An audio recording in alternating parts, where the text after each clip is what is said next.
내란 우두머리 윤석열에 대한 1심 선고가 그 유명한 지귀현에 의해서 내려지는 날입니다. 계엄 선포 이후 444일째 되는 날 드디어 1심 선고가 내려집니다. 네.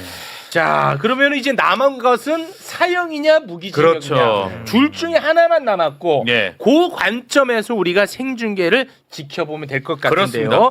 오늘은 윤석열에 대한 선고만 있는 것이 아니라 내란범들 다른 사람들도 선고가 있거든요. 그 면면을 좀 살펴볼까요? 자, 일단 노상원 30년 구형했고요. 조지호 전 경찰청장 20년이고 김봉식 전 서울경찰청장 15년, 그리고 목현태 국회 경비대장 12년 선고받았고 구형했고, 김용균 헌병대장 10년, 그리고 윤승영 국가수사본부 수사기획조정관이 10년 구형을 받았습니다. 네. 아, 요자들도 이제 오늘 같이 선고가 오늘 하는군요. 되겠습니다. 길어요, 그래서. 네. 자, 3시에 맞추려고 아주 최대한 빠르게 진도를 뺐는데 3시 지금 생중계가 진행이 안 되고 있는 것 같습니다. 아직까지는. 그런가요? 네. 지난번에 이상민 피고인도 한 10분 이상 15분 맞아요. 정도 늦게 네, 좀 맞습니다. 지연이 출석이 됐었죠. 됐죠. 예. 그렇습니다. 근데 아직까지 이제 생중계가 되지 않고 있어서 제가 많이 당황하고 있는 상황입니다. 맞추려고 최대한 노력했는데. 이런 관점으로 오늘 지켜보면 되겠습니다. 그러니까 윤석열 오늘 출석은 하잖아요. 출석을 예, 한다고 한다라고. 변호인이 밝혔습니다. 그랬는데 이제 안 하진 예, 않겠죠. 저도 이제 걱정한 것이 출석 안 하면 어떡할까 했는데 안 해도 아마, 되잖아요. 예, 불출석인 상태로 한번 선고를 돼. 아니요. 아니 이게 그 사유를 입증을 해야 돼요. 네. 그러니까 불출석에 정당한 사유가 없다는 거하고 그러니까 강제 구인을 할 수 없다는 거를 네. 입증을 소명을 해야 벌써 선고가 가능하죠. 이건 중형 선고니까. 그렇죠. 277조, 예, 277조 2에 따르면 이제 그게 구속된 피고인이 선고할 때 안 나오면 도저히 구인이 안 된다는 점, 이런 점을 이제 입증해서 그렇죠. 할 수 있는데, 그래서 제 생각에는 자, 죄송합니다. 네, 말씀드리는 순간 나왔어요. 내란 수계 들어왔습니다. 함께 보시죠. 예. 그리고 김용현 피고인, 예. 노상원 피고인, 말투는 피고인, 어린이집 왔냐 저거? 조지호 피고인, 예. 그리고 김봉식 피고인, 예. 윤승영 피고인, 예. 그리고 목현태 피고인, 예. 출석하시고 확인했습니다. 변호사님들 출석하신 분들 말씀해 주시겠어요? 윤석열 피고인 변호사님들. 김홍일 변호사, 배모윤 변호사, 윤갑근 변호사, 송진우 변호사, 김계리 변호사, 이경원 변호사, 배의철 변호사입니다. 배진환 변호사. 예. 그렇게 출석하신 걸로 기재하겠습니다. 다음 김용현 피고인 변호인, 예. 이하상 변호사, 유승수 변호사, 고영일 변호사, 김지희 변호사 주석했습니다. 예. 다음 노상원 피고인 변호인. 네, 노종래 변호사입니다. 예. 그다음에 김용곤 피고인 변호인. 예, 알겠습니다. 그다음에 조지호 피고인 변호인. 일단 참는다.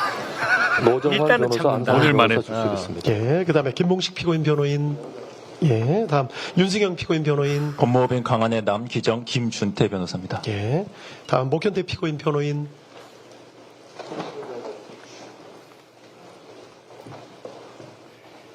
장성준 변호사. 예. 장 변호사님. 마스크 쓰셔가지고 감사합니다. 그렇게 출석 확인했고 지금부터 판결 이유를 말씀을 드리고 판결 주문을 낭독하도록 하겠습니다. 내용이 좀 길기 때문에 조금 길어질 수 있다는 점을 미리 말씀을 좀 드리겠습니다. 그리고 판결이 선고되는 과정에서 뭐 소란이나 뭐 기타 이상한 행동을 하시면 법정에서 퇴정 등 강력한 조치를 취할 수밖에 없으니까 방청하시는 분들 그 점 좀 유념을 좀 해주십시오. 예, 지금부터 2호고압 129 등 사건 판결 이유를 간략하게 말씀드리겠습니다. 먼저 이 사건 공소사실입니다. 검사는 2024년 12월 3일 대통령인 피고인 윤석열의 비상계엄 선포 및 이후 경찰의 국회 출입 통제, 군의 국회 투입 시도, 이른바 체포조 운영, 선관위 확보 시도 등 일련의 사건에 대해서 피고인들을 다음과 같은 내용으로 공소 제기하였습니다. 피고인들은 국헌문란의 목적을 가지고 폭동을 일으켜 내란죄를 저질렀다. 우두머리 역할인 피고인 윤석열은 내란 우두머리죄, 중요 임무에 종사한 나머지 피고인들은 내란 중요 임무 종사죄에 해당한다.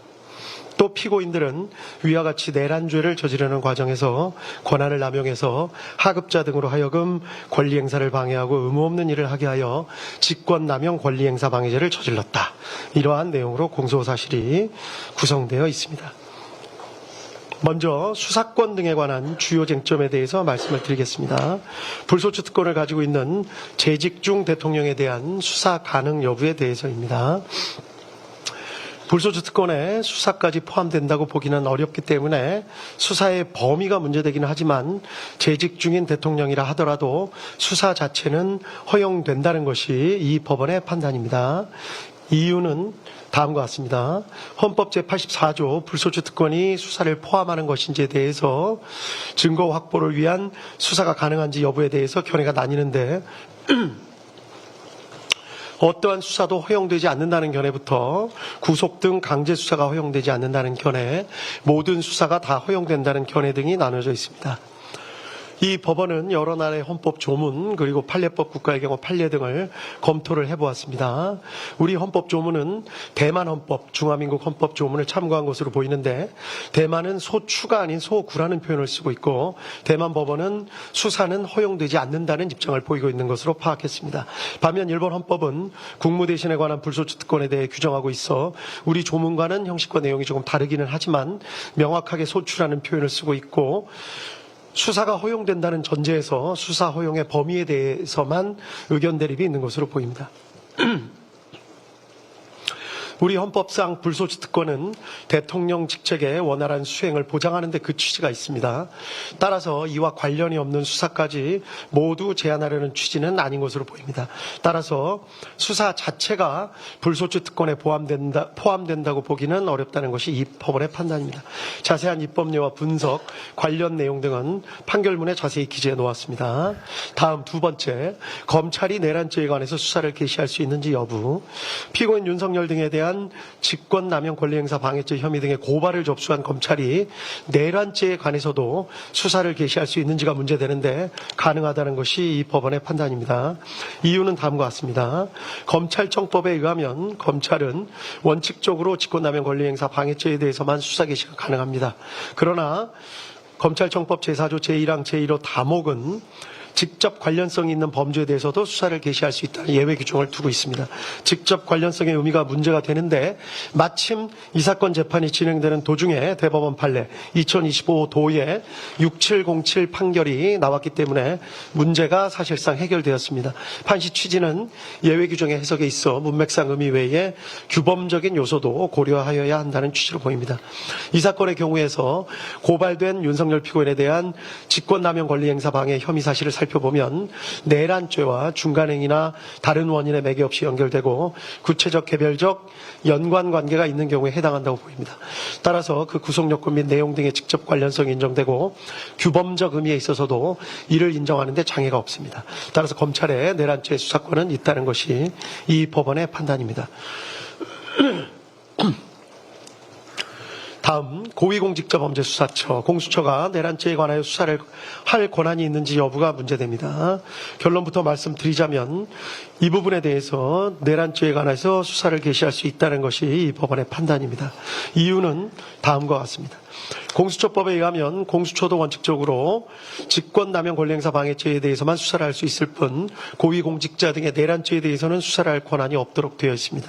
다만 제4조 제1항 제1호 라목이 예외적으로 수사 과정에서 인지한 직접 관련성이 있는 범죄에 대해서는 수사를 할 권한이 있다고 예외 규정을 두고 있습니다.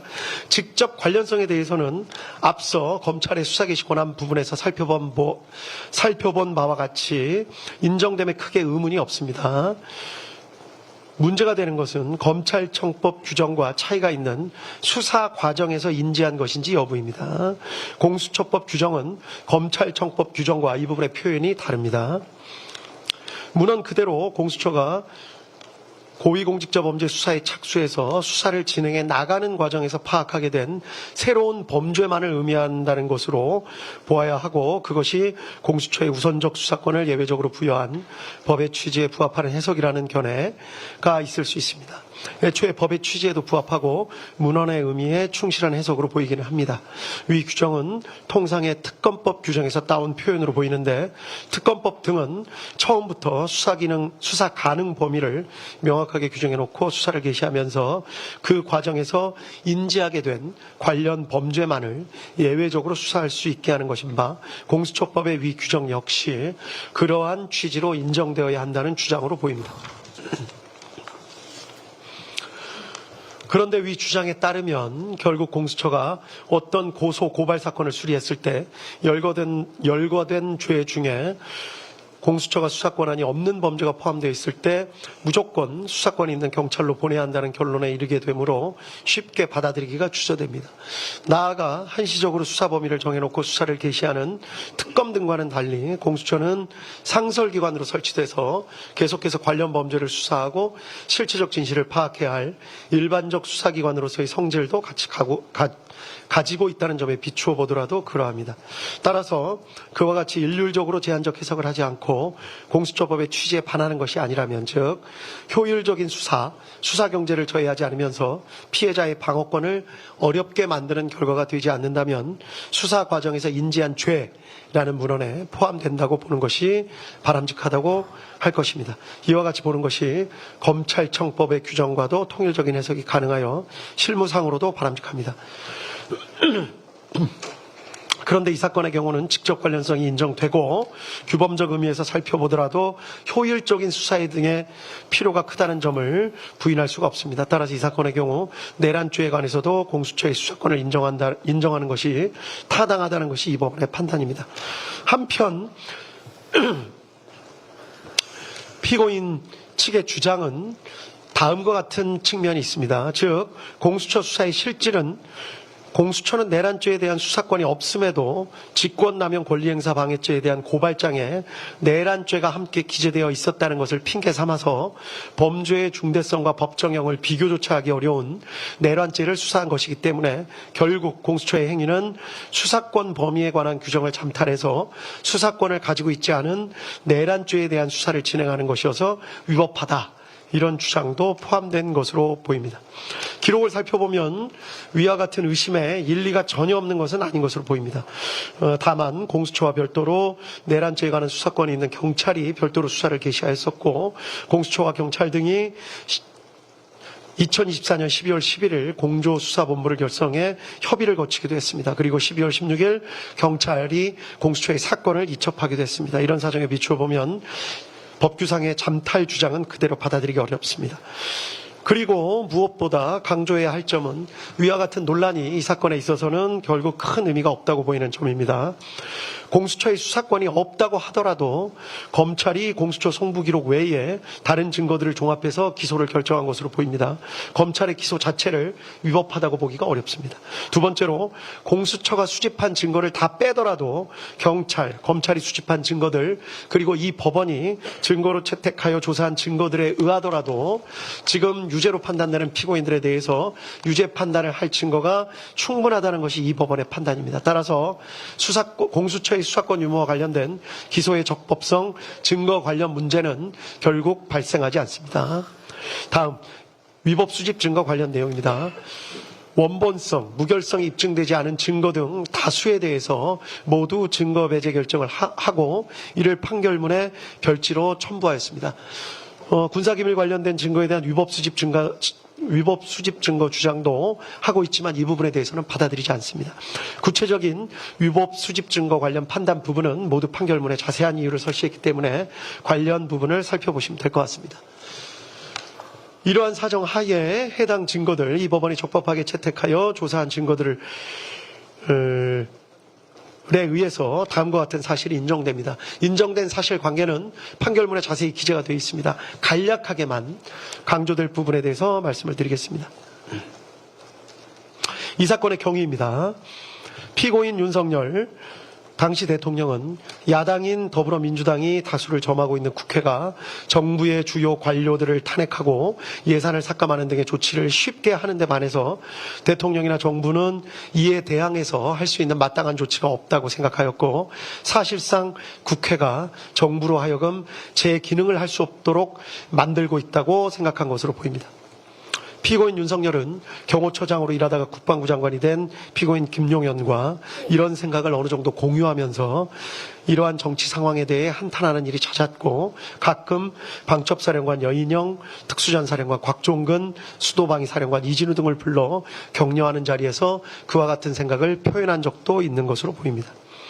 한편 피고인 김용현은 전 정보사령관 피고인 노상원과 친밀한 관계였는데 이른바 부정선거가 우리 사회에서 벌어지고 있는 것은 아닌지 의심을 하면서 이에 대한 조사나 수사가 필요하다는 데 공감을 가지고 정보사령부 요원들을 활용해서 부정선거 수사를 할 나름의 구상을 한 뒤 피고인 노상원을 시켜서 정보사령관 문상호 등으로부터 정예 요원 명단을 추천받게 하는 등 나름의 부정선거 수사를 준비하고 있었던 상황이었던 것으로 보입니다. 이러한 배경 하에 피고인 윤석열은 국회에서 감사원장 등에 대한 탄핵소추 절차를 진행하는 등의 일까지 생기자 피고인 김용현과 사이에 비상계엄을 선포해서 국회 활동 및 일체의 정치 활동 등을 금지하는 포고령을 내리고 그 다음 국회에 군을 보내 국회의사당 등을 봉쇄하며 국회의원들이 모여서 토의나 의결 등을 하지 못하도록 막고 아울러 국회의장 여당과 야당 대표 등 주요 인사들을 포고령 위반의 형식으로 체포 구금하며 이 기회에 군이 선거관리위원회 서버 등을 확보 분석하고 선관위 전산 직원들을 신문하는 등 부정선거 수사를 진행한다는 내용의 개괄적이거나 구체적인 계획 등에 대해서 서로 합의를 하고 이를 12월 3일 22시경에 실행하기로 계획하고 세부 계획 등을 피고인 김용현에게 맡겼던 것으로 보입니다. 이 사건의 특징인데 피고인 김용현은 방첩사령관 여인영, 육군특수전사령관 곽종근, 수도방위사령관 이진우 등에게 위 계획을 있는 그대로 알리지 않았던 것으로 보입니다. 아마도 보안 유지를 하거나 또 이들이 반발할 가능성 등을 고려해서 있는 그대로 계획을 밝히지는 않았던 것으로 보입니다. 그 때문에 피고인 김용현은 이들에게 돌려서 말하는 방식으로 어떠한 상황이 있을 것과 그러한 상황이 발생했을 때 어떤 임무를 해야 하는지를 암시하는 방법으로 임무를 부여한 것으로 보입니다. 곽종근에게는 비상 상황이 발생하면 국회 선관위 등을 확보해야 한다는 말만을 던지거나 이준호에게는 만약에 국회에 비상 상황이 발생하면 수방사는 어떻게 해야 할지를 생각해 보라는 말을 하는 식으로 이들에게 어떤 상황이 발생할 수 있다. 그때는 어떻게 해야 한다. 라는 식으로 가정적 상황과 임무 부여를 하는 방식으로 임무를 하달했던 것으로 보입니다. 그 때문에 이들의 법정에서의 진술 내용이 일부 차이가 있는 것으로 보이고 이 때문에 수사도 상당한 난항을 겪었던 것으로 보입니다.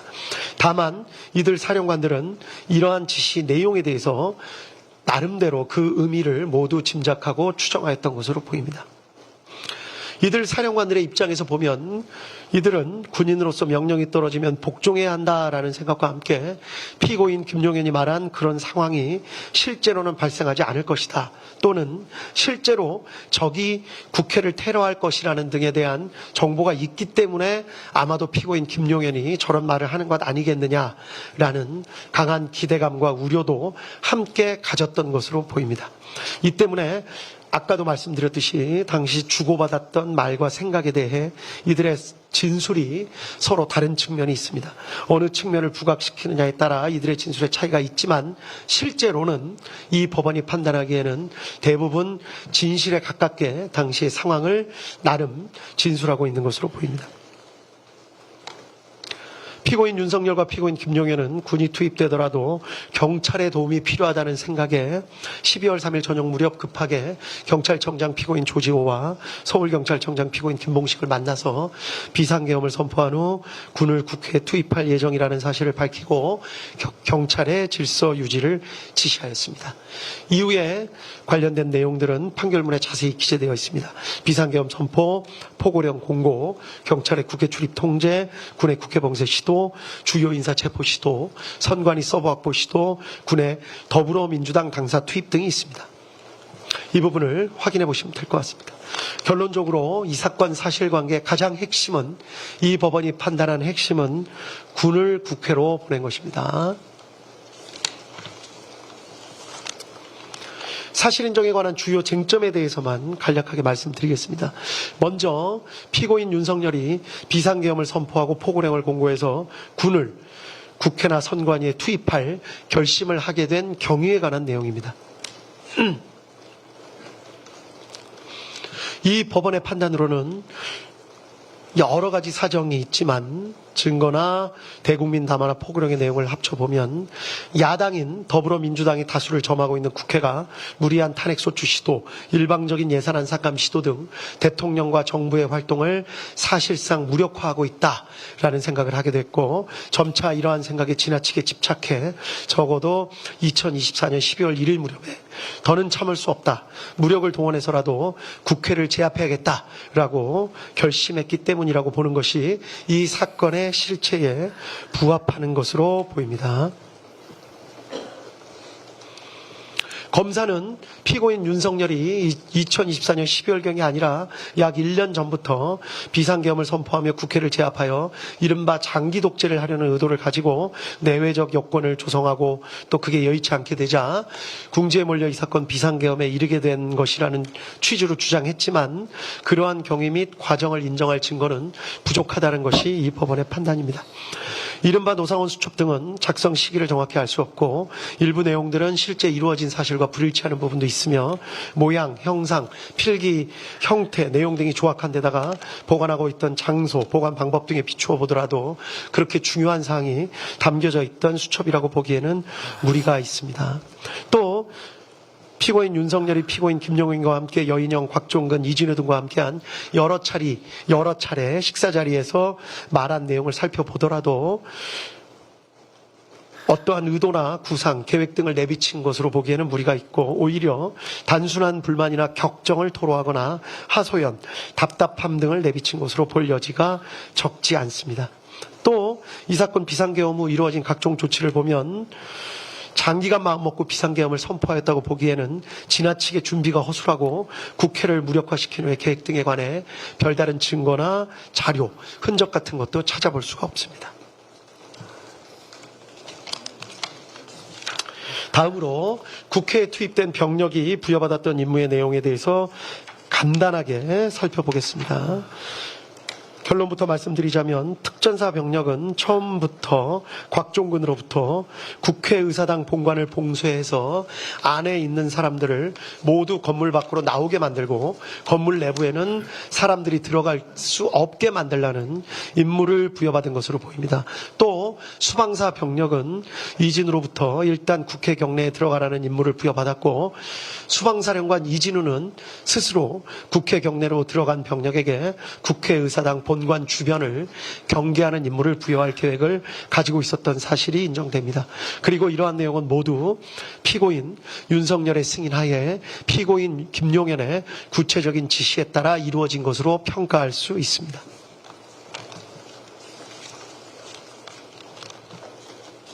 다음으로 방첩사 체포조가 부여받은 임무의 내용입니다. 결론부터 말씀드리자면 피고인 김용현이 여인영에게 14명의 구체적 체포 대상자 명단을 불러준 것은 사실로 인정됩니다. 피고인 김용현과 여인영 모두 체포하라는 의미로 이를 이해한 사실 등도 인정할 수 있습니다. 한편 실제 출동한 방첩사 요원들 체포조는 명시적으로 체포된 당사자를 인계받아서 수방사 비원 벙커로 이동하는 내용의 임무를 부여받은 것으로 보이기는 합니다. 그렇지만 적어도 이미 출동했던 체포조 인원들의 경우에는 자신들이 국회에서 경찰 수사관과 군 수사관을 만나 함께 팀을 이루어 국회의장 우원식, 야당 대표 이재명, 한동훈 등을 우선하여 체포, 구금해서 수방사 비원 벙커로 이송한다는 임무를 부여받은 것으로 파악하고 있었던 것으로 보기에 충분하다는 것이 이 법원의 판단입니다. 그 이유에 대해서도 판결문에 구체적이고 자세한 설시를 부여했기 때문에 관련 내용을 확인해 보시면 될 것 같습니다. 가장 중요한 것입니다. 피고인 윤석열이 비상계엄을 선포하고 포고령을 공고해서 군을 국회 선관위에 투입한 목적이 무엇인지에 관해서 이 법원이 파악한 사실을 말씀드리도록 하겠습니다. 피고인 윤석열이 이러한 행동을 한 이유, 경위에 대해서는 아까 말씀을 드렸고, 이러한 행동을 한 목적은 국회로 군대를 보내서 국회의사당을 봉쇄하고 국회의장, 여당, 야당의 대표 등 주요 인사를 체포함으로써 국회의원들이 모여서 토의를 하거나 의결을 하지 못하게 하려는 목적, 즉 국회의 활동을 저지하거나 마비시켜서 국회가 상당 기간 그 기능을 제대로 하지 못하게 만들려는 목적이 있었다고 보기에 충분하다는 것이 이 법원의 판단입니다. 이유는 다음과 같습니다. 계엄 선포문에 명시적으로 반국가 세력인 국회, 또 척결이라는 등의 표현이 있습니다. 포고령에는 아예 국회 활동을 금지한다거나 정치 활동을 금지한다, 또 이를 어길 시 처벌한다는 등의 표현이 명확하게 있습니다.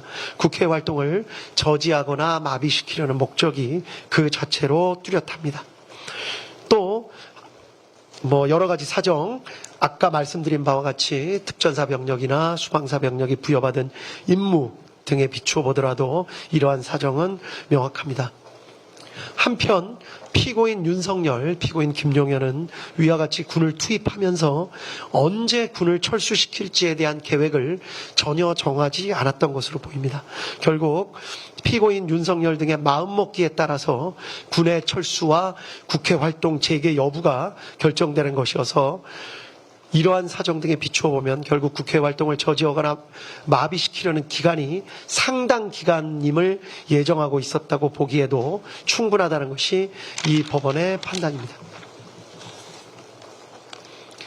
다음은 법리에 관해서 말씀을 드리겠습니다. 이 사건 문제되는 형법 규정의 국헌문란 목적의 정의 조항은 형법 제91조 제2호입니다.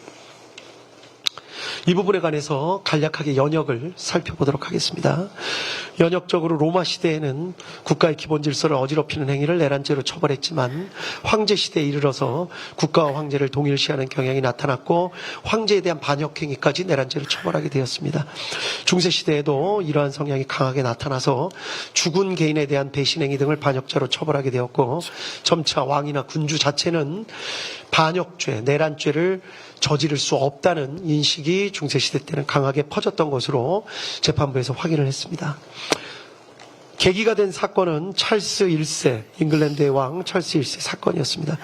영국에서 의회가 생기고 왕과 의회 사이에 세금 징수 문제 등으로 갈등을 빚는 일이 생기게 되다가 결국 잉글랜드 왕 찰스 1세는 의회가 자신의 잘못 200가지를 시정해달라는 취지의 결의문을 내자 이에 분노해서 직접 군대를 이끌고 의회 의사당에 난입해서 그 자리에서 의회를 강제로 해산시키는 일이 있었다는 점을 역사 교과서를 통해서 검찰이나 피고인 측이 다 알고 계실 거라고 생각합니다. 이러한 내전을 통해서 결국 찰스 1세는 반역죄 등으로 사형을 선고받고 죽게 되는 일이 있었습니다. 이때 판결을 살펴보면 왕이 국가에 대해서 반역을 하였다는 사실을 명백하게 인정을 한 것을 알 수 있습니다. 이때부터 왕에 대한 범죄라는 생각이 점차 바뀌어서 국민으로부터 주권을 위임받은 의회에 대한 공격을 하는 것은 왕이라 하더라도 주권을 침해하는 것이 되어 반역죄가 성립한다는 개념이 널리 퍼지게 된 것으로 보이고, 그리고 이후부터는 18, 19세기를 거쳐 내란죄는 국가 존립을 침해하는 죄로 각국에 반영된 것으로 보입니다. 이러한 연역과 각국의 입법례, 기타 여러 가지 사정에 대해서는 판결문에 자세하게 설치가 되어 있습니다. 주변국의 사례를 잠깐만 말씀드리겠습니다. 아프리카나 남미 등 이른바 개발도상국의 경우에서는 선거로 당선된 대통령이 의회와 갈등을 일으켜 군부를 동원해서 의회의 기능을 정지는 시키는 사례 등이 여러 언론을 통해서 전해지고 있습니다. 실제 이로 인해 내란, 반란, 역모 등 유사한 형법 규정에 의해 처벌받은 사례를 찾아보기는 어렵습니다. 재판부에서 판단해 보기에는 성공한 경우가 적지 않은 데다가 만약에 실패한 경우에는 그러한 일을 저지른 대통령이나 관료들이 외국으로 망명해서 수사나 재판이 진행되지 않는 경우가 많았기 때문인 것으로 보입니다. 이 때문에 개발도상국의 사례는 거의 참고할 수가 없었습니다. 다음으로 선진국의 사례를 말씀드리겠습니다. 이상하게도 선진국의 경우에는 대통령이 의회와 갈등을 일으켜 군부를 동원해서 의회의 기능을 정지시키는 사례 등을 찾아보기가 마찬가지로 어려웠습니다. 그런데 이러한 일이 있는 이유는 조금 다른 것 같습니다.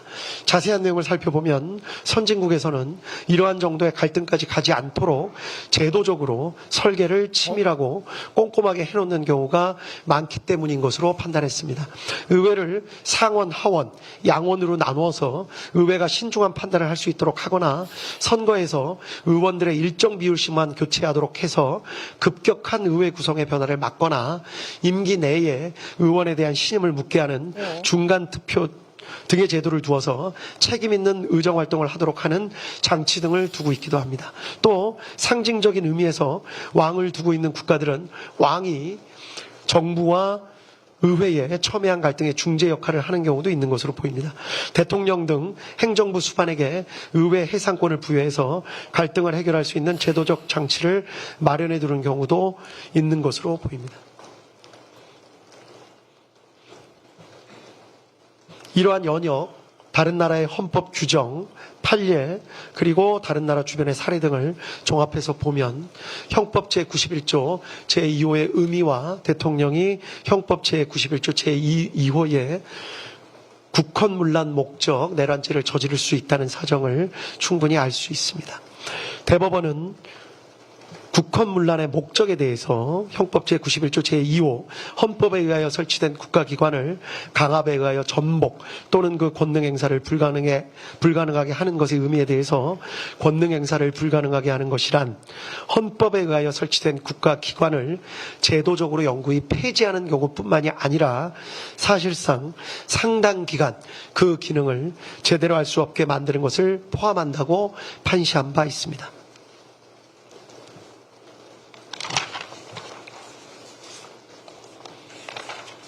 따라서 형법 제91조 제2호가 적용되는 이른바 국헌문란 목적 내란죄는 대통령도 저지를 수가 있습니다.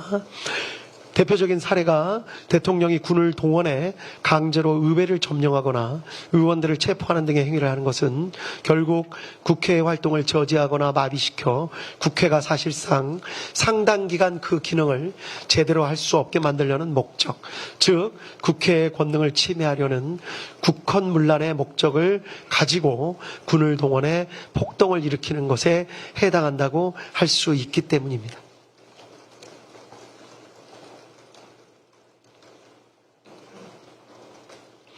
특히 행정부의 수반과 행정부를 견제하는 의회는 자칫 갈등과 긴장관계에 놓이기 쉽고 이 경우 군에 대한 통수권을 가지는 행정부의 수반은 언제든지 군을 동원해 의회의 기능을 제대로 행사하지 못하게 만듦으로써 방해 없이 행정부의 정책 추진을 밀고 나가려는 강한 유혹에 빠지기 쉽습니다.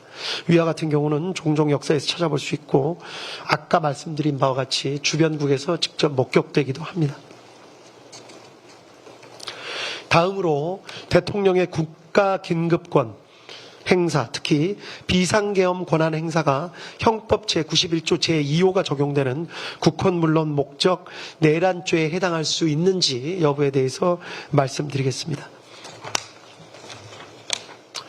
비상계엄 선포는 그 자체로 행정부나 법원 등 헌법에 의하여 설치된 국가기관의 권한 행사를 제약하는 성격을 가지고 있습니다.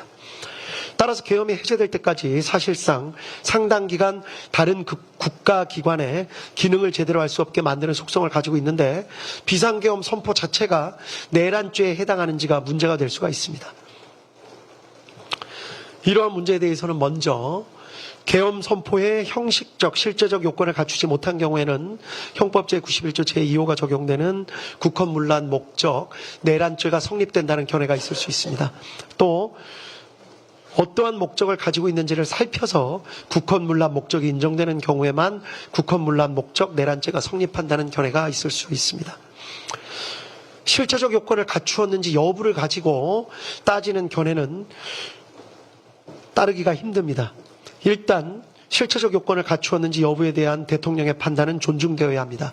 이를 섣불리 사법심사 영역으로 가져오는 것은 자칫 필요한 경우 판단을 주저하게 만드는 저해 요소가 될 수 있고, 절차적 요건을 따지는 것도 도대체 어느 정도까지의 절차를 어기는 것이 문제가 되는지 삼을 수 있는지가 어렵습니다. 따라서 형식적 실제적 요건을 갖추지 못한 경우에는 비상계엄 권한 행사가 내란죄가 된다는 주장은 받아들이기가 어렵습니다.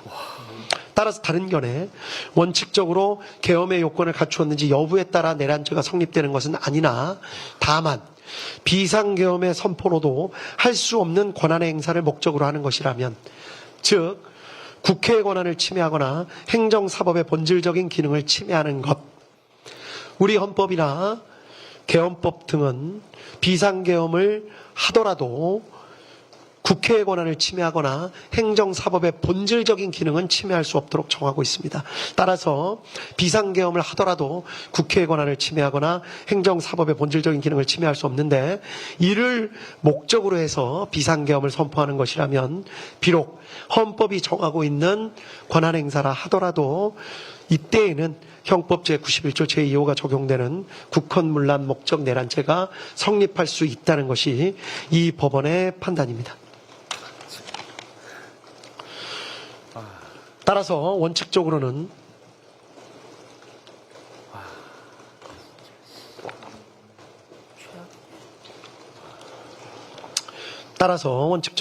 대통령의 비상계엄 선포 자체는 내란죄에 해당할 수 없습니다. 사법심사의 대상이 된다고 보기도 어렵습니다.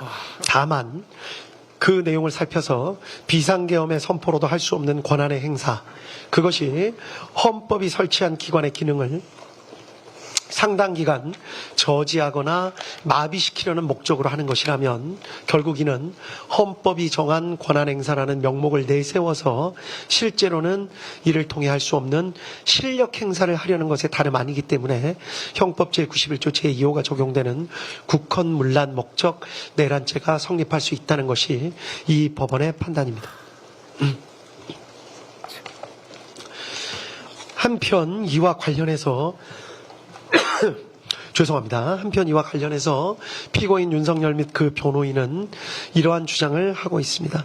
이 사건 비상계엄 선포 등에 이르게 된 목적은 사사건건 무리한 탄핵과 예산 삭감 등 정부의 발목을 잡아 반국가 세력이나 다름없게 되어버린 국회에 대한 국가 위기 상황을 타개하고 자유민주주의 체제를 수호하기 위한 것이었기 때문에 그러한 목적 하에 이루어진 이 사건 비상계엄은 국헌문란 목적 내란죄가 될 수 없다고 주장합니다. 그러나 이 법원의 판단으로는 이는 어떤 일을 행한 동기나 이유, 명분과 그 목적을 혼동하여 하는 주장으로 보입니다. 국가 위기 상황이라고 판단하고 이를 바로잡고 싶어 했던 것은 그 정당성 여부에 관한 판단은 변론으로 하더라도 동기나 이유, 명분에 불과할 뿐이지 이를 군을 국회에 보내는 등의 목적이라고 볼 수는 없습니다. 위와 같은 동기나 이유 때문에 피고인 윤석열, 피고인 김용현이 군대를 보내 국회를 봉쇄함으로써 국회의 활동을 상당 기간 저지하거나 마비시켜 국회의 기능을 제대로 할 수 없게 만들려는 목적을 가지게 되었던 것이고, 그 목적을 이루기 위한 수단으로 비상계엄, 병력 출동 및 국회 봉쇄 시도 등의 행위에 나아간 잘못을 저지른 것은 명백하게 구분되어야 합니다. 성경을 읽는다는 이유로 촛불을 훔칠 수는 없습니다. 다음으로 공범의 성립 기준입니다. 비상계엄 권한 행사가 형법 제91조 제2호가 적용되는 국헌문란 목적 내란죄에 해당하는 경우 어떤 경우에 공범이 성립될 수 있는지, 이때의 공범은 구속 요건에 맞추어 집합범으로서의 내란범이 성립되는지를 말씀드리는 것입니다. 이 법원의 판단을 먼저 말씀드리면, 폭동에 관여한 사실만 인정되어서는 안 되고 국헌문란의 목적에 대해서 인식, 공유한 사실까지 인정되어야만 공범, 즉 집합범으로서의 내란범이 되고, 그러한 집합범으로서의 내란범이 성립되어야만 이후 그 역할에 따라 내란 우두머리, 내란 중요 임무 종사 등으로 나누어 처벌할 수 있다는 것이 이 법원의 판단입니다. 이유는 다음과 같습니다. 내란죄는 집합범으로서 일정 규모 이상의 다수가 결합하여 함께 저지르는 범죄입니다. 대통령의 국헌문란 목적 내란죄에 있어서 폭동에 관여하였다고 하더라도 그것만으로는 집합범으로서의 내란죄를 저질렀다고 섣불리 인정할 수는 없습니다.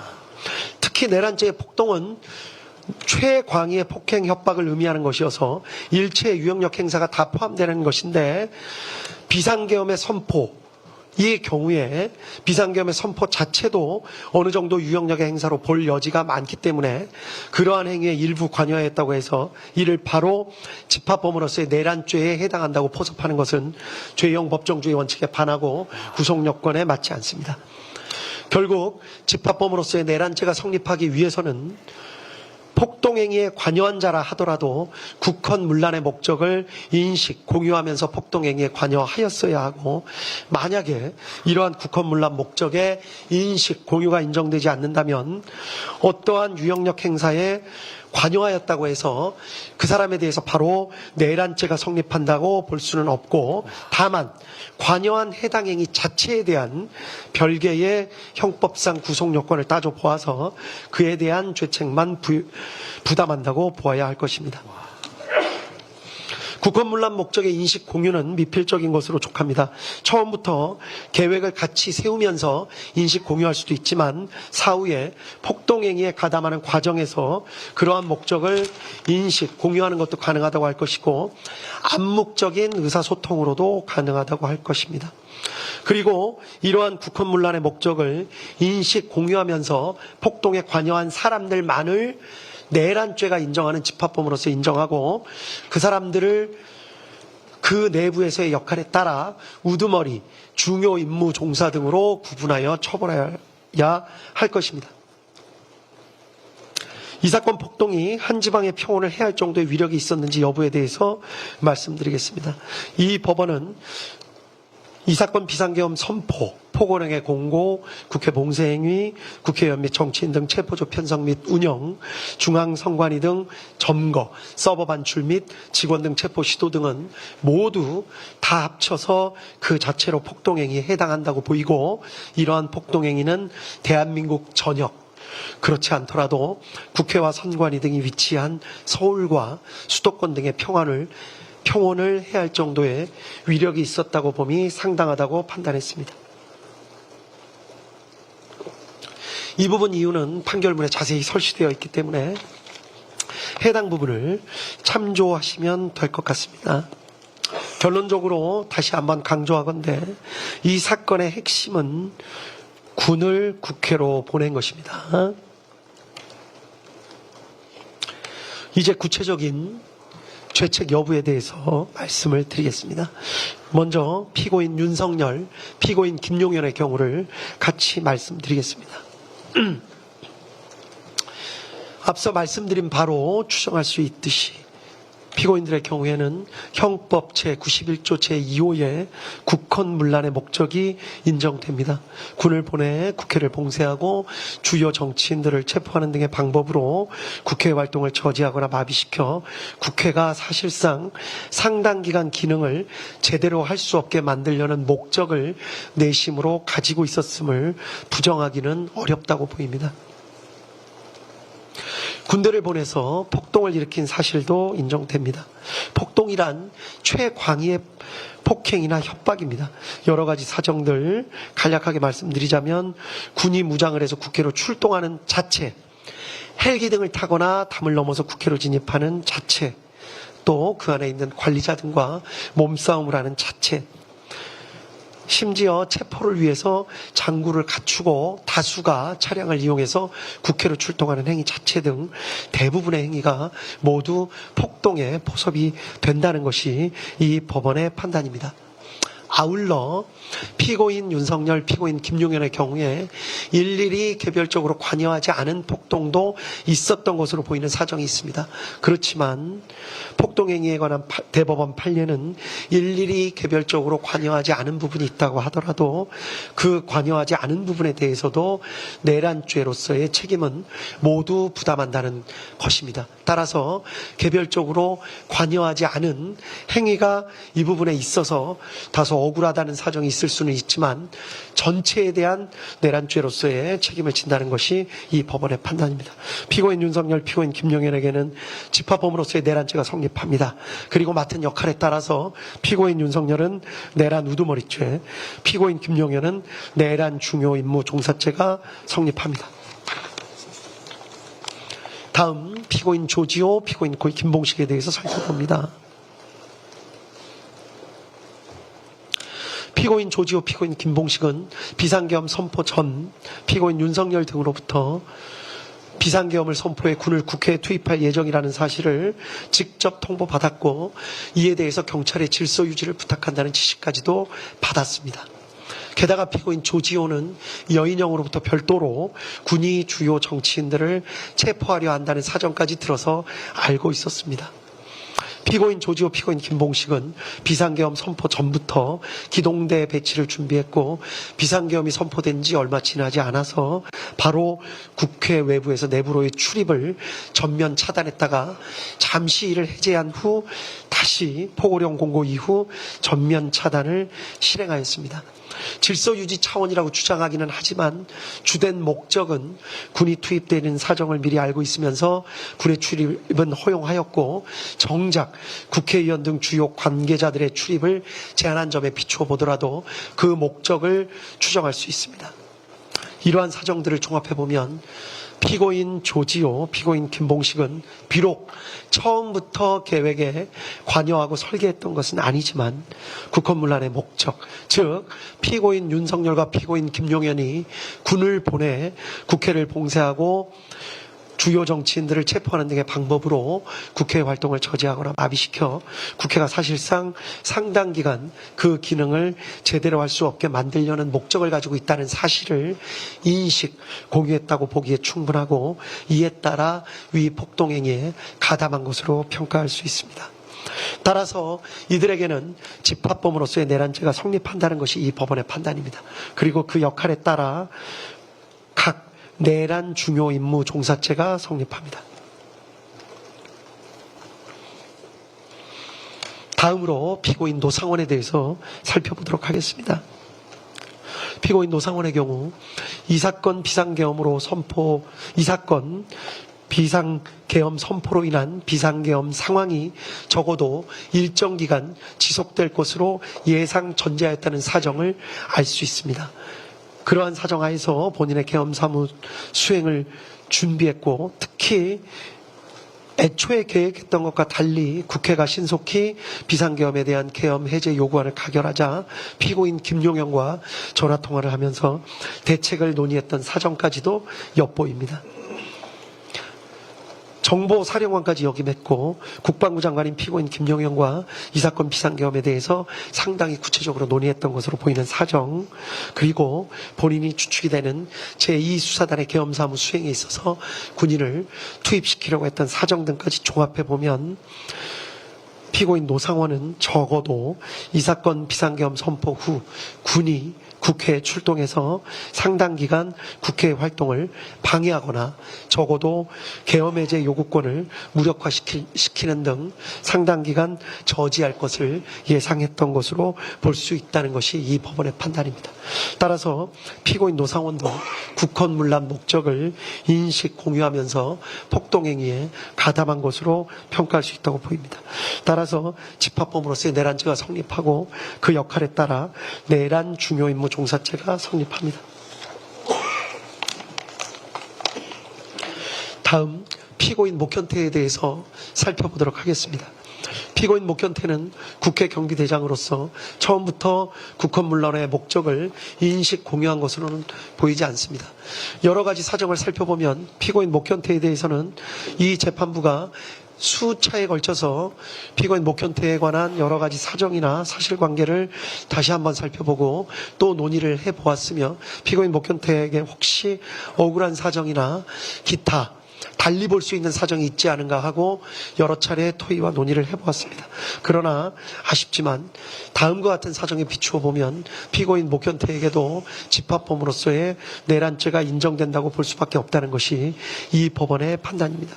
피고인 목현태는 국회경비대장으로서 처음부터 국헌문란 목적을 인식 공유한 것으로는 보이지 않지만 국회의원 등의 출입을 차단하라는 지시를 받고 그대로 이행하면서 심지어 국회사무처 관계자들로부터 명시적인 항의를 받기도 했고 직접 군의 출입이 허용되는 사정까지 목격하면서도 계속해서 국회의원 등의 출입을 차단하는 행위에 가담했습니다. 미필적으로나마 자신들이 하는 행위가 국회 활동을 저지하거나 마비시키는 행동이 될 수 있다는 사정을 알았던 것을 부인하기는 어렵다고 판단이 됩니다. 따라서 피고인 목현태에게도 집합범으로서의 내란죄가 성립하고 역할에 따라 내란 중요 임무 종사죄가 성립한다는 것이 이 법원의 판단입니다. 다음 피고인 김용군에 대해서 살펴봅니다. 검사는 피고인 김용군이 피고인 노상원의 정보사령부 병력 선관위 과천청사 투입 및 부정선거 수사계획에 공모 가담하였다고 기소를 하였습니다. 결론부터 말씀드리면 피고인 김용군의 경우에는 공소 사실과 같이 피고인 노상원의 계획에 공모 가담한 사실 자체를 인정할 증거가 부족하다는 것이 이 법원의 판단입니다. 따라서 피고인 김용군은 집합범으로서의 내란죄 성립 여부를 따질 필요 없이 그 자체로 범죄가 성립한다고 볼 증거가 부족합니다.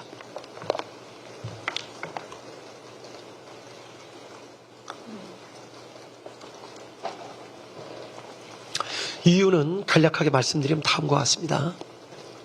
피고인 김용군이 2024년 10월에서 11월경 군사경찰 추천 명단을 피고인 노상원에게 제공한 사실, 그리고 실제 그 명단이 반영된 수사단 구성계획이 작성된 사실, 12월 3일 롯데리아에서 직접 피고인 노상원 구삼의 방정환과 함께 만났던 사실, 그 가운데 비상계엄 선포 예정 사실을 직접 들어서 알고 있던 사실 등을 보면 공소사실과 같은 사실이 진실일 수 있지 않을까 하는 강한 의심이 드는 것은 사실입니다.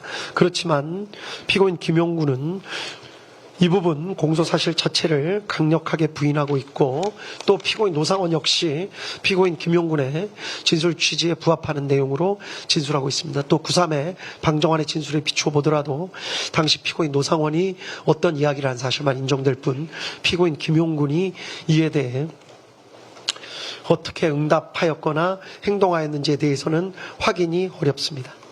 이러한 여러 가지 사정을 살펴보면 공소사실과 같이 관여한 사실 자체를 인정할 증거가 부족하다는 것이 이 법원의 판단입니다. 다음으로 피고인 윤승영에 대해서 살펴봅니다. 검사는 피고인 윤승영이 방첩사에서 주요 정치인 등을 체포하려는 사정을 알면서도 이현일로부터 이를 보고받은 후 피고인 조지호에게 보고하여 승인을 받는 등 정치인 체포 행위에 공모 가담하였다는 공소사실로 피고인 윤승영을 기소하였습니다. 그러나 이 법원이 판단하기에 피고인 윤승영의 변소와 같이 비상계엄화 매뉴얼에 따라서 합동수사단을 지원하는 행위로 인식하고 100명의 지원 요청에 협조하거나 또 포고령 위반 사범을 검거하기 위해 체포조가 국회로 출동한 것으로 오해해서 그 지원 요청에 협조한 것일 수 있다라는 주장이 사실일 수도 있다는 합리적 의심을 배제하기가 어렵습니다. 구체적인 내용은 판결문에 자세한 기재가 나와 있습니다. 피고인 윤승영이 방첩사 체포조 지원 등의 행위가 국회 활동을 저지하거나 마비시켜 국회가 사실상 상당 기간 그 기능을 제대로 할 수 없게 만들려는 목적 하에 이루어지는 행위임을 공유하거나 인식하였다고 볼 증거가 부족한 이상 피고인 윤승영에 대해서는 집합범으로서의 내란죄가 성립하지 않고 따라서 내란 중요 임무 종사죄가 성립한다고 볼 수 없다는 것이 이 법원의 판단입니다. 한편 나머지 피고인들, 피고인 윤승영, 김용군을 제외한 나머지 피고인들에 대해서 직권남용 권리행사 방해죄는 모두 유죄로 인정된다는 것이 이 법원의 판단입니다. 구체적인 내용에 대해서는 판결문에 자세히 기재가 되어 있기 때문에 그 내용을 확인해 보시면 될 것 같습니다. 마지막으로 유죄가 인정되는 피고인들에 대해서 양형의 이유를 간략하게 말씀드리도록 하겠습니다. 공통의 양형 이유를 간략하게 말씀드립니다. 내란죄는 국가의 존립과 헌법적 기능을 파괴하고 법 질서 자체를 부정하는 행위입니다. 형법은 내란죄가 위헌범임에도 상당히 높은 법정형을 규정하고 있습니다. 우리 형법은 높은 형을 규정하고 있는 범죄가 대부분 어떤 결과, 예를 들면 살인 등의 어떤 결과를 낳아야 하는 것에 대해서만 그와 같은 규정을 하고 있는데 반해서 내란죄에 대해서는 특이하게도 어떠한 위험을 일으킨 행위 자체만으로도 높은 형을 규정하고 있는 것입니다. 이는 그 자체로 위험성이 매우 크기 때문입니다. 피고인들의 내란 행위는 합법적인 절차를 무시하고 결국은 폭력적인 수단을 통해 국회의 권능 행사를 불가능하게 한 것으로서 민주주의 핵심 가치를 근본적으로 훼손하였다는 데서 비난의 여지가 큽니다.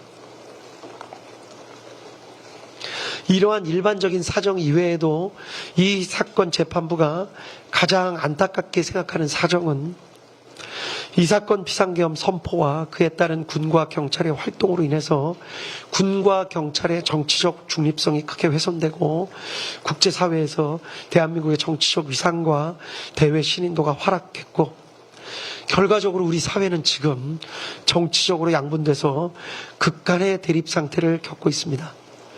대통령 선거를 다시 치렀고 이 사건 비상계엄 선포 후속 조치와 관련된 수많은 사람들, 어마어마한 사람들에 대해서 대규모 수사와 재판이 진행되고 있고 이 법정에 나온 수많은 사람들이 눈물까지 흘려가며 그 피해에 대해서 강하게 호소하고 있습니다.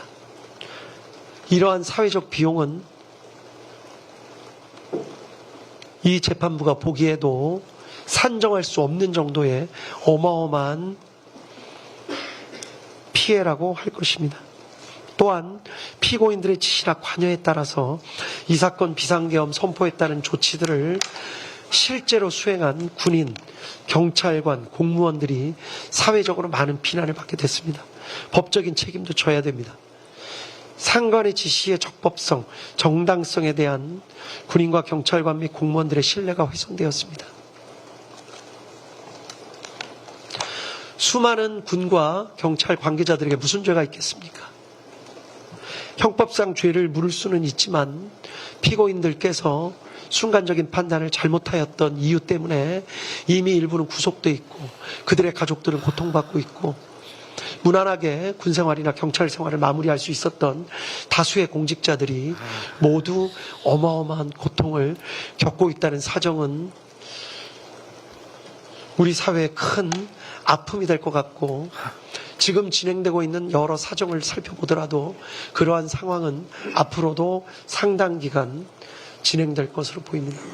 이러한 사정에 있어서도 이 법원은 피고인들의 일반적인 양형 사유로 참작할 수밖에 없었습니다. 다음 개별적인 양형 사유에 대해서 말씀드리겠습니다. 먼저 윤석열 피고인에 대해서입니다. 범행을 직접 주도적으로 계획했고 다수의 많은 사람들을 범행에 관여시켰습니다. 비상계엄으로 인해서 막대한 사회적 비용이 초래됐고 피고인이 그 부분에 대해서 사과의 뜻을 내비치는 모습을 찾아보기 힘듭니다. 또 이 사건 재판이 진행되는 과정에 별다른 사정 없이 출석을 거부하기도 했습니다. 다만 아주 치밀하게 계획을 세운 것으로 보이지는 않습니다. 물리력의 행사를 최대한 자제시키려 했던 사정도 보입니다. 실탄 소지나 직접적인 물리력, 폭력을 행사한 예는 거의 찾아보기 어려웠습니다.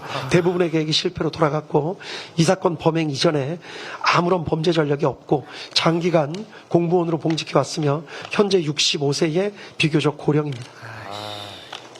다음 김용현 피고인입니다. 이 사건 비상계엄을 주도적으로 준비했고 군의 국회, 선관위, 여론조사 꽃, 더불어민주당사 출동 등을 사전에 계획했으며 독단적으로 부정선거 수사를 진행하려는 별도의 계획을 마련하기도 했던 것으로 보입니다. 피고인 윤석열의 비이성적 결심을 옆에서 조장한 측면이 있는 것으로도 보입니다. 다만 김용현 피고인 역시 물리력의 행사를 최대한 자제시키려 했던 것으로 보이고 대부분의 계획은 실패로 돌아갔습니다. 이 사건 범행 이전에 아무런 범죄 전력이 없고 장기간 공무원으로 봉직해왔으며 현재 65세의 비교적 고령입니다. 다음 노상원 피고인입니다. 피고인 김용현과 함께 부정선거 수사 등에 관해서 치밀한 계획을 세우기도 했고 민간인임에도 자신의 영향력을 과시하는 방법으로 정보사 인원 등 다수의 사람들을 끌어들여 피해를 입혔습니다. 전반적인 비상계엄 관련 내용을 의논한 것으로 보여 주도적 역할을 한 것으로 보입니다. 다만 현재 별개의 재판이 진행 중인데 병합되어 판단받았을 경우에 형평을 고려할 필요가 있습니다. 무엇보다 군의 투입 등 폭동행위 자체에는 관련된 폭동행위 자체에는 직접적으로 관여하지는 않았습니다. 이러한 부분도 유리한 양형사정으로 참작했습니다. 다음은 조지호 피고인입니다. 조지호 피고인의 경우에 경찰의 총책임자임에도 포고령을 면밀히 검토하기는커녕 이를 근거로 국회 출입을 차단했고 민간인을 보호했다는 사정을 발견하기가 어렵습니다. 오히려 경찰이 군의 국회 출입을 도우도록 했습니다. 선관위에 경력을 투입하는 데 관여하기까지 하였습니다. 다만 계엄 선포 당일에서야 군의 국회 투입 등 사실을 알게 된 사정이 있습니다. 국회 출입 통제 시간이 비교적 짧았던 것으로 보입니다. 구체적인 사항을 일일이 지시한 것으로 보이지 않습니다. 오랜 기간 동안 경찰 공무원으로 봉직해왔고 아무런 범죄 전력이 없으며 혈액암을 앓는 등 건강이 상당히 좋지 못합니다. 다음으로 피고인 김봉식입니다. 피고인 김봉식 역시 피고인 윤석열과 피고인 조지호의 지시에 따라서 경찰을 국회에 출동시키거나 국회 출입문을 폐쇄하고 국회의원 등을 포함한 사람들의 국회 출입을 막는 일을 직접 주도하였습니다.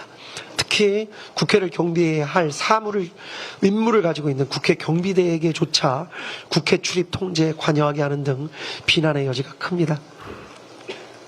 다만 계엄 선포 당일이 되어서야 군의 국회 투입 등 사실을 알게 되었고 국회 출입을 잠시 허용하기도 했고 특히 물리적 사용을 자제한 것으로 보입니다. 오랜 기간 경찰 공무원으로 봉직해왔고 아무런 범죄 전력이 없습니다. 다음 목견태 피고인입니다.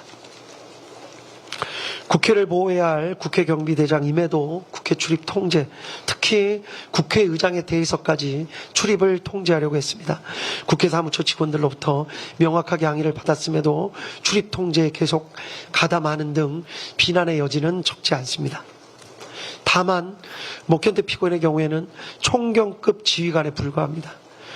급박한 상황 속에서 피고인 조지호나 피고인 김봉식의 지시, 비상계엄 및 포고령의 적법성 등을 명확하게 판단하고 그 지시를 거부하기는 어려웠을 것으로 보입니다.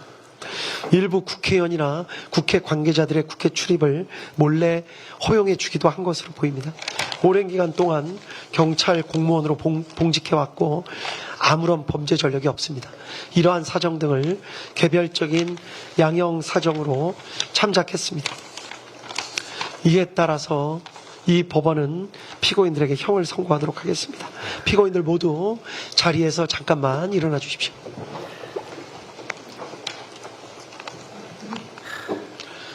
주문을 선고하도록 하겠습니다. 피고인 윤석열을 무기징역에 처합니다. 피고인 김용현을 징역 30년에 처합니다. 피고인 노상원을 징역 18년에 처합니다. 피고인 조지호를 징역 12년에 처합니다. 피고인 김봉식을 징역 10년에 처합니다. 피고인 목현태를 징역 3년에 처합니다. 피고인 김용군과 피고인 윤승영에 대해서는 무죄를 선고합니다. 피고인 윤석열 무기징역, 피고인 김용현 징역 30년, 피고인 노상원 징역 18년, 피고인 조지호 징역 12년, 피고인 김봉식 징역 10년, 피고인 목현태 징역 3년, 피고인 김용군, 피고인 윤승영은 강무죄. 이 판결에 불복하는 경우에 오늘로부터 일주일 이내에 이 법원에 항소장을 제출함으로써 항소할 수 있습니다. 그리고 피고인 김용군, 피고인 윤승영에 대해서는 무죄 판결의 요지를 공시하려고 합니다. 이에 특별한 이의가 있으신가요? 특별한 이의 없는 것으로 알고 있겠습니다. 무죄 판결 요지 공시한다고 말씀드립니다. 판결문 선고까지 마쳤기 때문에 중계 방송은 여기까지 하도록 하겠습니다. 예, 여기까지 중계를 마칩니다. 피고인들 잠시. 네. 내란 우두머리 윤석열 1심 선고가 이렇게 끝이 났습니다. 과정은 정말 형편없었고요. 힘들었어요 보는데. 아 진짜 고통의 연속이었고 끝까지 참고 듣기가 와 힘들었어요. 이게 스트레스가 진짜 어마어마했고 정말 개판이었고 예. 나와서는 안 되는 말들이 굉장히 많았고요. 심지어 가해자들을 굉장히 걱정하는 맞아요. 그런 이야기도 많이 했었는데 그래도 선고는 네네. 윤석열 내란 우두머리 무기징역이 나왔습니다. 네. 이거는 뭐 좀 어떻게 평가를 해야 될지 굉장히 혼란스럽습니다. 함께 지켜봐 주신 분들 특히 우리 김용남 의원님 위주로 좀 이야기 듣겠습니다. 왜냐하면 다음 스케줄 때문에 또 가셔야 네. 되니까요. 아니 진짜 그 끝까지 참고 와. 듣기가 참 힘들었는데 아니 이제 다른 거는 필요 없는 사족이 너무 많이 붙었어요. 그러니까 예. 현직 대통령이 내란죄를 저지를 수 있느냐, 네. 내란죄의 주체가 될 수 있느냐, 그거는 우리 헌법상 명백하잖아요. 대통령의 불소추 특권에서 내란과 외환의 죄는 제외했잖아. 네. 그 얘기는 현직 대통령도 내란죄와 외환죄로는 기소할 수 있다는 것이니까 네. 내란죄, 외환죄의 주체는 될 수 있다는 건 우리 헌법상 명백하다고. 그렇습니다. 찰스 1세까지 가가지고 이거를 얘기하는데 고대 로마부터 중세 그리고 영국의 찰스 1세가 나는 내란 또는 썬킴인 줄 알았어. 썬킴. 반역죄로 처형된 얘기를 저 얘기를 왜 하나 도대체. 네. 아니 판결문에 저런 걸 왜 쓰나 도대체.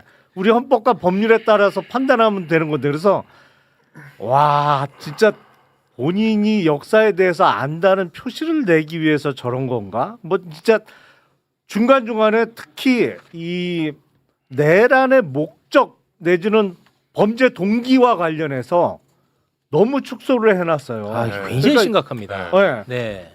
범행 동기가 지금 당시 야당이 고위공직자에 대해서 지속적으로 탄핵 소추를 하고 정부의 예산안을 삭감하는 등 그거에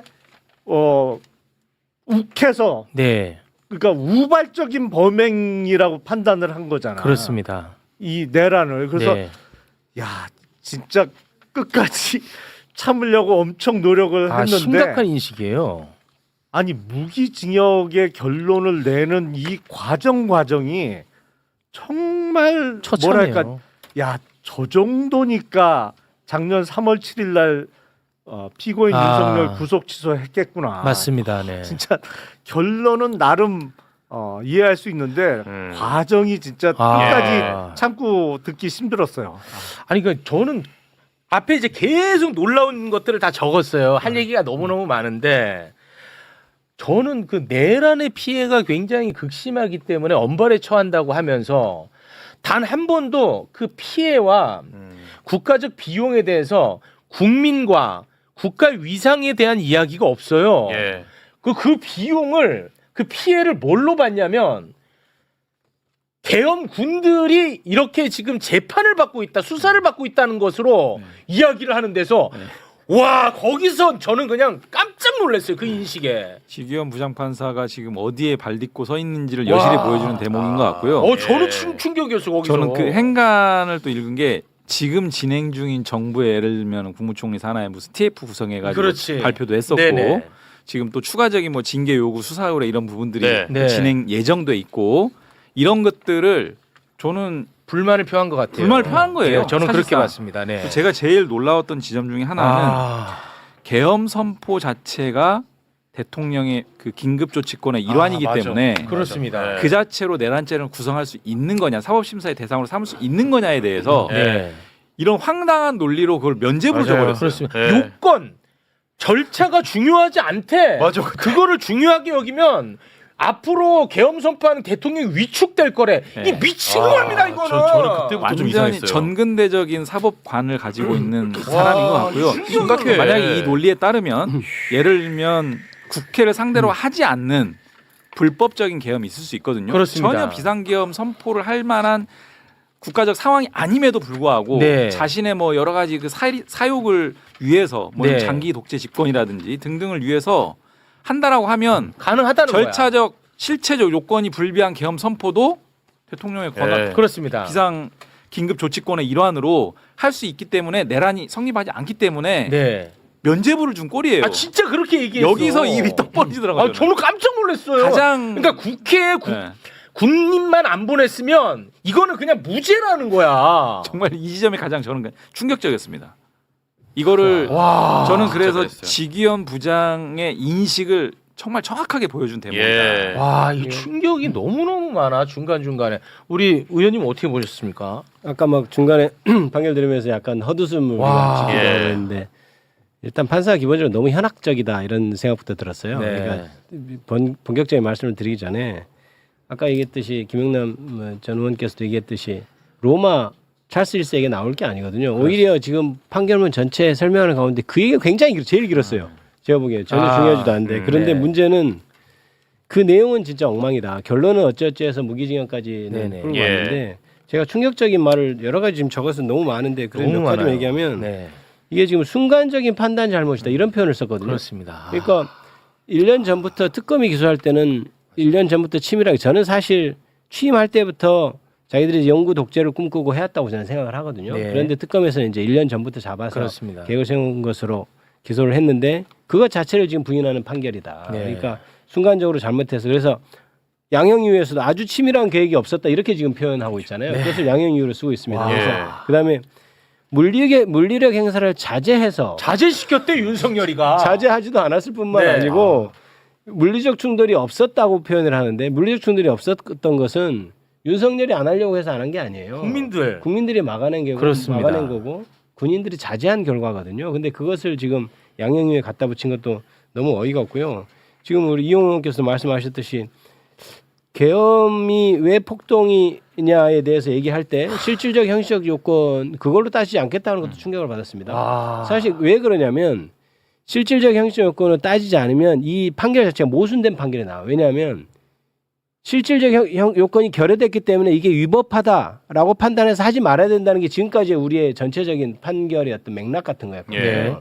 위법성의 인식이 왜 없어? 위법성의 왜 저기 박성재 장관은 당연히 위법성의 인식이 있지. 그러니까 영장이 나와야지 이렇게 우리가 얘기를 했단 말이에요. 네. 그러면 실질적 요건, 형식적 요건을 그걸 배제해 버리고 어떤 독재자의 내심의 의사, 내가 이렇게 해서 다른 국회를 뭐 하겠다는 이런 의사를 알 수 없는 상황에서는 그러면 모든 공무원들이 다 그걸 따를 따라야 수밖에 되고 없죠. 네. 그럼 그게 다 면죄부가 되는 거예요. 맞습니다. 그러니까 네. 어떻게 보면 이 판결 자체가 굉장히 모순적인 거죠. 네. 다른 사람들 김봉식이나 이런 사람들 얘기를 하면서도 그 자체에서는 모순적인 판결을 하고 있다. 그러니까 그 비상계엄이 폭동이다라고 하는 판단에서 완전히 잘못된 판단을 하고 있다. 독재자의 내심의 의사를 지금 가지고 네. 판단했다는 것은 그것이 대단히 문제가 있는 판결이라고 생각하고요. 너무 많아서 일단 그 정도로 좀 그렇습니다. 정리를 네. 하고 또 말씀드리겠습니다. 네, 저희가 그러면 잠깐 광고를 좀 보고 와서 또 추미애 의원님도 저희 모시고 예. 구체적인 이야기를 더 이어가도록 하겠습니다. 아 이거는 정말 뭐 결과는 어느 정도 네.